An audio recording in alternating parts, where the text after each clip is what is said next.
नमस्कार दोस्तों, मैं सत्यम मिश्रा आप सभी का अपने YouTube चैनल टीसी रनर्स में स्वागत और अभिनंदन करता हूं। दोस्तों आप सभी का जितना भी कन्फ्यूजन है सीटेट को लेके दोस्तों, आज इस वीडियो के माध्यम से मैं आपका सारा कन्फ्यूजन दूर करने की कोशिश करूंगा दोस्तों। कि जिसके मन में ये सवाल है कि दोस्तों क्या जो सीटेट का परीक्षा होने वाली है, क्या सीटेट फिर से जुलाई में होगा या तो दोस्तों अब दिसंबर में ही, जिस तरीके से इस पिछली बार हुआ है अभी उस तरीके से ही होगा। ठीक है, तो मैं आपको बता देना चाहता हूं दोस्तों कि पहले क्या होता था, जब ऑफलाइन मोड पे पेपर होता था तो पेपर एक साल में 2 बार कंडक्ट कराया जाता था। ठीक है, तो जब से ऑनलाइन होने लगा है 2021 से सिर्फ एक साल में एक बार कंडक्ट हो पा रहा है। क्योंकि दोस्तों पहले क्या होता था कि एक ही दिन में सारा पेपर खत्म हो जाता था। कह सकते हैं कि सभी बच्चे, जितने भी बच्चे पेपर के लिए अप्लाई करते थे सीटेट के लिए, सबका एक ही दिन पेपर होता था। लेकिन अब जब से ऑनलाइन हो गया है, लगभग एक महीने पेपर आपका चलता है। ठीक है, फिर उसके बाद पेपर चलने के बाद फिर आपका एक हफ्ते के या कर सकते हैं 10 दिन बाद आपका आंसर की रिलीज होता है। फिर उसके बाद एक प्रोविजनल आंसर की आती है, फिर उसके बाद आपका फाइनल आंसर की आता है, फिर उसके बाद 10 से 15 दिन में आपका रिजल्ट जारी किया जाता है। तो लगभग पूरा प्रोसेस होने में दोस्तों 3 से 4 मंथ पूरा लग जाता है। ठीक है, तो आपका जो एग्ज़ाम, जिसके मन में दोस्तों ये सवाल है कि इसका ये सवाल है कि जो सीटेट का एग्ज़ाम है क्या जुलाई में कंडक्ट हो पाएगा, तो दोस्तों मैं आपको बता देना चाहता हूँ कि आपका फिर से वही एग्ज़ाम जिस तरीके से इस बार आपका दिसंबर मंथ में स्टार्ट हुआ दोस्तों, उसी तरीके से आपका फिर से एग्ज़ाम जो होगा सीटेट का वो दिसंबर तक ही होगा। ठीक है, जिन बच्चों का किसी कारणवश एक या दो या उससे ज़्यादा नंबर से रुक गया है दोस्तों, अगर जिनका एक या दो नंबर से रुका है तो उनके लिए तो दोस्तों जब फाइनल आंसर की आएगी तो उनका क्लियर हो जाएगा। ठीक है, लेकिन जिनका काफ़ी नंबर से रुका है तो दोस्तों फिर से मन लगा के तैयारी करें सीटेट की।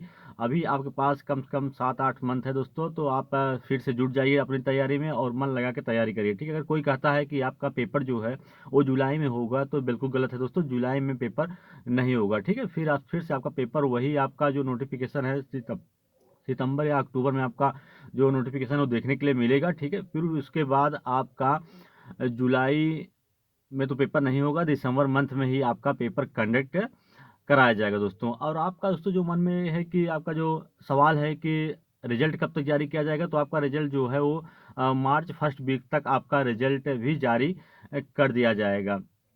और कुछ दोस्तों गुड न्यूज़ ये है सीटेड बच्चों के लिए, जिनका एक या दो नंबर से रुक रहा है उनके लिए दोस्तों फ़ायदा हो सकता है। क्योंकि एक दो क्वेश्चन ऐसे थे दोस्तों जिनका आंसर या कह सकते हैं कि ऑप्शन उसमें गलत दिया था। ठीक है, तो वो 2 नंबर तो सबको मिलने वाले हैं तो आप बिल्कुल निराश मत होइए। अगर आपका एक या दो नंबर से रुक रहा है तो आपको एक या दो नंबर तो जरूर मिल जाएगा दोस्तों। अगर ज़्यादा नंबर से रुक रहा है तो फिर धैर्य रखिए और अगले सीटेट की तैयारी में जुट जाइए दोस्तों। ठीक है, अगर आप और जिन बच्चों का सीटेट कंप्लीट हो गया दोस्तों, उनके लिए जल्द ही DSSB या KVS ये सब भर्ती आएंगे दोस्तों, उसके लिए योग्य हैं तो वो आगे की अपनी तैयारी की रणनीति बनाएं और अपनी तैयारी में जुट जाएं।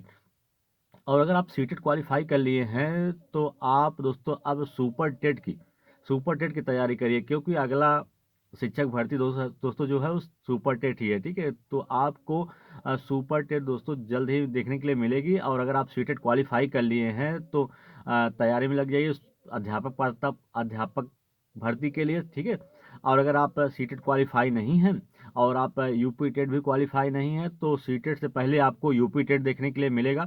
और आप मन लगा के अभी से ही यूपी टेट की तैयारी में जुट जाइए और साथ साथ दोनों तैयारी करते रहिए दोस्तों, यूपी टेट और सी टेट की। क्योंकि सी टेट अगर आप क्वालिफाई कर लेंगे तो सी टेट पास करने के बाद आप जो भी केंद्र सरकार की वैकेंसी आती है, जैसे KVS हो गया या NBS हो गया या DSSB हो गया, इन सब में आप फॉर्म भर सकते हैं। और अगर आप सिर्फ यूपी टेट क्वालिफाई करेंगे तो यूपी टेट से आप सिर्फ अपने यहाँ की जो शिक्षक भर्ती निकलेगी दोस्तों उत्तर प्रदेश की, सिर्फ आप वहाँ पे अप्लाई कर पाएंगे। क्योंकि जो भी राज्य हैं दोस्तों, चाहे पंजाब हो चाहे बिहार हो, सब अपना खुद का एक शिक्षक पात्रता परीक्षा कंडक्ट करवाते हैं, उसी के माध्यम से वो शिक्षक शिक्षक भर्ती लेते हैं। लेकिन सीटेट अगर क्वालिफाई हैं तो आप अपने उत्तर प्रदेश में भी फॉर्म भर सकते हैं। इसके अलावा बिहार में भी आप फॉर्म अप्लाई कर सकते हैं। ठीक है, उसके लिए वहाँ का जो शिक्षक पात्रता परीक्षा होता है उसको पास करना जरूरी नहीं होता। अगर आप सीटेट क्वालिफाई हैं तो वहाँ बिहार के लिए आप योग्य माने जाएंगे, क्योंकि जल्द ही बिहार में 7वें फेज का जो